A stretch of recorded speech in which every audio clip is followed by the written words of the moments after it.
Halo Sobat Fisika, ketemu lagi. Hari ini kita lanjut part berikutnya tentang alat-alat optik tingkat SMP ya teman-teman ya. Lanjut langsung ke soalnya teman-teman. Nomor 1. Sebuah benda terletak di antara dua cermin datar yang membentuk sudut beta. Ini ya sudutnya, beta. Jika jumlah bayangan benda pada cermin adalah 7, oke kita tulis N sama dengan 7 jumlah bayangannya. Besar sudut beta adalah kayak yang ditanyakan ini ya, beta sama dengan berapa ini. Nah kita punya rumusnya itu adalah N sama dengan sudut 360 dibagi dengan sudut yang ada di sini, beta berarti ya, beta dan dikurangi 1, dan N-nya kan udah ada nih 7, berarti ini sama dengan 7. Selanjutnya min 1-nya kita bisa pindah, jadi ini berubah menjadi 360 per beta ditambah, ini sama dengan maksudnya 7 ditambah 1 yaitu 8. Oke, selanjutnya kita bisa pindah ruaskan beta dan 8-nya ya. Kita tulis di sebelah mana ya enaknya ya, di sebelah sini boleh. Jadi 360 per beta aslinya ya, saya tulis aslinya dulu yang dari sini tadi, sama dengan 8. Terus kita pindah 8 sama betanya kita pindahkan, kita tuker. Jadi 360 per 8 sama dengan beta. Berapakah 360 dibagi 8 teman-teman? Setelah kita bagi itu sama dengan 45 derajat. Oke, ini jawabannya. Kita lanjut soal nomor 2. Sebuah benda terletak di antara dua cermin seperti nomor 1 juga ya. Cerminnya berhadapan kayak gini nih berhadapan. Sudutnya 60 derajat sudah ada di sini juga seperti gambar. Jumlah bayangan benda pada cermin adalah, oke kita pakai rumusnya 360 per sudut 60 ya, terus dikurangi 1. Wah kayaknya gampang nih teman-teman ya. 36 dibagi 6, 6 dikurangi 1 sama dengan 5. Jadi bayangan yang terbentuk dari pemantulan dua cermin ini, cermin 1 dan cermin 2, itu ada 5 buah. Kita lanjut soal berikutnya. Bagian mata yang berfungsi melindungi bagian yang sensitif yang berada di belakangnya dan membantu memfokuskan bayangan pada retina adalah yang mana nih teman-teman? Apakah A. Lensa mata? Lensa mata memfokuskan tapi tidak melindungi. Kurang sesuai ya. Apakah iris? Iris kurang sesuai. Dan yang sesuai adalah kornea ya teman-teman ya. Karena juga retina itu di belakang, di mata bagian belakang ya. Jawabannya kornea. Dia melindungi mata kita dari debu, dari benda-benda yang mau masuk ke mata ya. Lanjut soal nomor 4. Seorang penderita miopi untuk melihat normal mengenakan kacamata dengan kuat lensa minus 2,5. Berarti power of lensnya atau kekuatan lensanya adalah minus 2,5 dioptri. Jarak terjauh yang masih dapat dilihat dengan jelas tanpa mengenakan kacamata adalah, jadi ini yang ditanyakan adalah PR ya. Bukan pekerjaan rumah ya, tapi PR di rumus ini teman-teman. Kita punya kekuatan lensa untuk orang yang kena miopi itu adalah 100 per PR. PR di sini itu adalah titik paling jauh yang bisa dilihat tanpa kacamata orang yang terkena miopi ini. Nah, kita masukkan value ini teman-teman. Ataupun kita rubah dulu rumusnya jadi kayak gini. PR sama P dipindah ruaskan teman-teman. Jadi ini minus 100 per P. Dan kita masukkan minus 100. P-nya ini teman-teman.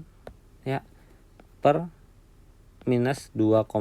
Setelah kita bagi itu dapatnya adalah 40. Jadi titik paling jauh yang bisa orang itu lihat tanpa kacamata itu hanya 40 cm teman-teman. Ya, ini orang yang kena miopi kayak gini keadaannya. Jadi 40 cm itu titik paling jauh orang yang kena minus 2,5 ini. Ya, itu paling jauh hanya 40 cm. Makanya dia perlu kacamata untuk bisa melihat yang benda-benda agak jauh, lebih jauh dari 40 cm. Oke, lanjut soal nomor berikutnya. Iris pada mata berfungsi A. Mengatur sejumlah cahaya yang masuk ke mata. Se-nya kayaknya kurang sesuai ya nih, jumlah aja ya. Mengatur jumlah cahaya yang masuk ke mata. Sepertinya ini memang jawabannya ya teman-teman ya. Yang B kita cek dulu. Mengatur fokus cahaya sehingga cahaya jatuh tepat pada bintik kuning retina. Kurang sesuai. C. Membentuk bayangan benda yang kemudian dikirim oleh syaraf mata ke otak. Ini tugas retina, ini tugas dari lensa mata. Ya. Terus yang D. Melindungi bagian yang sensitif yang berada di belakangnya. Ini tugasnya si kornea teman-teman ya. Jadi yang paling tepat memang yang A. Yang mengatur cahaya masuk ke mata itu selain iris itu juga pupil juga. Dua bagian mata itu ya yang mengatur ya teman-teman. Kita lanjut teman-teman. Nomor 6. Jika seseorang tidak dapat melihat benda jarak dekat dengan jelas, maka orang ini ada kemungkinan menderita rabun dekat atau hipermetropi teman-teman ya. Rabun dekat atau hipermetropi. Atau teman-teman biasa bilang ini dia kena plus, matanya plus. Sebenarnya maksudnya plus di sini itu artinya dia memerlukan kacamata plus untuk membantu penglihatan dia. Kacamata cembung ya, plus itu cembung, lensa cembung. Kita lanjut soal nomor 7. Perhatikan gambar di samping. Jenis cacat mata dan lensa untuk menolong cacat mata yang tepat adalah, nah keadaan ini itu adalah keadaan miopi teman-teman. Jadi dia itu fokusnya nggak tepat di belakang sini, ini adalah retina, nggak tepat di situ, dia udah fokus di depan, terlalu cepat fokusnya. Ini miopi ya, miopi. Yang mana nih berarti? Oh ini miopi, dua ini. Apakah C atau D? Terus lensanya apa? Kalau miopi atau rabun jauh nih miopi itu dibantu dengan kacamata minus atau negatif supaya nanti bayangannya itu tepat di retinanya di belakang sini. Oke, kita lanjut soal nomor 8. Titik dekat mata seseorang terletak pada jarak 150 cm. Nah, ini besaran P teman-teman ya. PP. Ini besaran PP, titik dekat mata 150 cm. Harusnya kalau mata normal itu 25 cm. Karena ini dia tidak bisa melihat lebih jelas di bawah 150 cm, makanya orang ini perlu bantuan kacamata karena dia terkena hipermetropi ataupun rabun dekat. Nah, yang ditanyakan adalah berapakah kekuatan lensa ya yang harus digunakan agar dapat membaca koran dengan jarak normal 25 cm. Rumusnya adalah P sama dengan 100 per mata normalnya ini 25 cm dikurangi dengan 100 per 150. Oke, kita coret ini. Terus 100 dibagi 25 itu adalah 4 ya. Terus 10 per 15 berapa? 10 per 15 ya, disederhanakan lagi. 10 per 15 disederhanakan itu menjadi 2 per 3. Oke, terus disamakan penyebutnya jadinya 3. Berarti 4 kali 3 itu 12 dikurangi 2. Nah teman-teman harus kuat nih perhitungannya pecahan kayak gini ya. Dan ini berarti 10 per 3. Jadi kekuatan lensanya itu adalah 10 per 3. Atau kalau di desimalkan itu adalah 3,333 dan seterusnya dioptri. Nah, ini kekuatan lensa atau ukuran kacamata yang diperlukan oleh orang yang titik dekat matanya 150 cm. Ini ya teman-teman. Nomor berikutnya.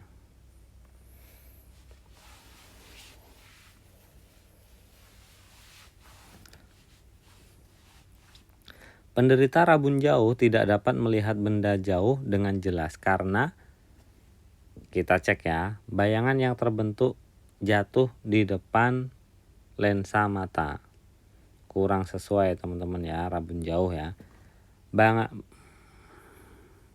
Bayangan yang terbentuk jatuh di depan retina. Nah, sepertinya ini ya. Yang C, bayangan yang terbentuk jatuh di belakang retina. Ini untuk orang yang terkena hipermetropi yang ini, di belakang retina. Yang D, bayangan yang terbentuk jatuh di belakang lensa mata. Kurang sesuai juga ya. Memang jawabannya yang B ya teman-teman. Sudah terjawab. Nomor 10. Penderita miopi dapat ditolong dengan kacamata berlensa negatif. Negatif itu adalah cekung teman-teman ya. Lensa cekung itu lensa negatif. Lensa cembung itu lensa positif. Kita lanjut soal berikutnya. Nomor 11. Jika kalian akan melihat jaringan yang terdapat pada daun, maka dapat menggunakan, jadi ini melihat benda-benda yang kecil itu menggunakan mikroskop ya teman-teman ya. Kita lanjut langsung ke soal nomor 12. Mengapakah pensil kelihatan bengkok dalam gelas berisi air? Itu karena ada pembiasan cahaya teman-teman ya, sehingga terlihatnya bengkok kayak gitu ataupun patah gitu terlihatnya di dalam air yang ada di gelas. Nomor berikutnya. Pemantulan pada bidang yang tidak rata disebut pemantulan baur ya teman-teman. Jadi dia random pantulannya. Oke, nomor 14. Seseorang yang terkena miopi tidak mampu melihat dengan jelas benda yang terletak lebih dari 50 cm. Oke, di sini itu 50 cm itu adalah PR teman-teman ya. Bukan pekerjaan rumah ya. Ini adalah titik jauh mata orang tersebut karena terkena miopi. Jadi hanya 50 cm. Lanjut, kacamata yang diperlukan untuk melihat benda jauh harus memiliki kekuatan lensa sebesar, rumusnya adalah P sama dengan minus 100 per PR. Kita langsung hitung, minus 100 per 50. Dan ini sama dengan minus 2 dioptri. Begitu ya teman-teman ya. Rumusnya ini aja untuk miopi. Kita lanjut soal berikutnya. Spion pada motor dan mobil menggunakan jenis cermin apa? Cermin cembung ya teman-teman. Cermin cembung. Cermin ya, bukan lensa ya teman-teman ya. Kita lanjutkan teman-teman. Ilustrasi di samping menggambarkan cacat mata dan lensa apa untuk menolongnya. Teman-teman, kalau jatuh bayangannya fokusnya di belakang retina itu sebelah sini. Ini terlalu jauh melebihi retina, ini berarti dia hipermetropi. Dan ditolong dengan lensa positif. Mana nih jawabannya teman-teman? Ini ternyata jawabannya ya. Kalau letak dari fokusnya itu di belakang retina. Kalau letak fokusnya itu di depan retina di sini, itu berarti dia terkena miopi. Oke, kita lanjut soal berikutnya. Teropong bumi memiliki jarak fokus lensa pembalik 3 cm. Kita tulis berarti ini di atas saja. F lensa pembaliknya adalah 3 cm. Ini ya. Titik fokus lensa okuler F okuler sama dengan 4 cm. Sedangkan jarak titik fokus lensa objektif F objektif sama dengan 1,5 maksudnya sentimeter. Panjang dari teropong tersebut adalah, panjang teropong itu bisa kita hitung dengan rumus F objektif ditambah 4 kali fokus lensa pembalik P, terus ditambah fokus lensa okuler. Tinggal masukkan aja nilainya teman-teman ya. F objektif 1,5 yang ini. Selanjutnya lagi 4 kali pembalik. Mana pembalik? Ini 3. Berarti 4 kali 3. Terus ditambah fokus lensa okuler. Okuler yang ini 4. Tambah 4. 1,5 ditambah 12 tambah 4. Berapa nih? 16 dan ini sama dengan 17,5 ya. Satuannya sentimeter. Ini adalah panjang dari teropong tersebut. Kita lanjutkan. Seseorang dengan miopi hanya bisa melihat tanpa kacamata ya, benda yang jauhnya 2 meter. Berarti itu adalah PR. Itu adalah 2 meter. Dinyatakan ke meter. Ini 200 cm ya. Dinyatakan ke sentimeter ya. Jenis lensa yang diperlukan untuk membantunya melihat dan ukurannya, jenisnya karena dia miopi teman-teman, dia miopi itu jenisnya pasti negatif. Jenisnya adalah negatif dan ukuran kacamatanya P sama dengan minus 100 per PR dan sama dengan minus 100 per PR-nya yang ini per 200 dan ini sama dengan minus setengah dioptri. Ini ukuran kacamata yang diperlukan oleh orang dengan keadaan ini tadi. Paling jauh dia bisa melihat hanya 2 meter aja. Oke teman-teman, kayaknya cukup untuk sesi kali ini. Semoga teman-teman paham dan semoga bermanfaat untuk belajar kita kali ini. Thank you teman-teman, sampai ketemu lagi.